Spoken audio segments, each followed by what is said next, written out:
How to turn off likes and comments on Facebook profile picture. So I have in here my profile picture, so let's head over and see this.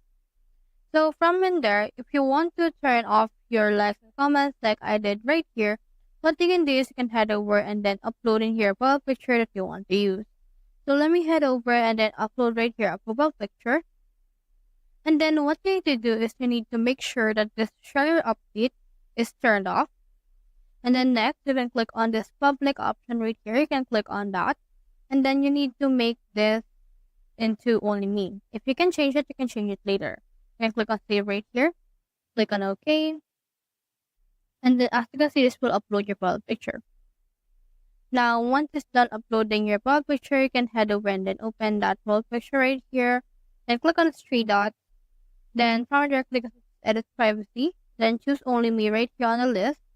Once you have done that, the likes and comments will be unavailable for people that is actually your friends. That's how you turn off likes and comments on Facebook profile picture. Hope we help.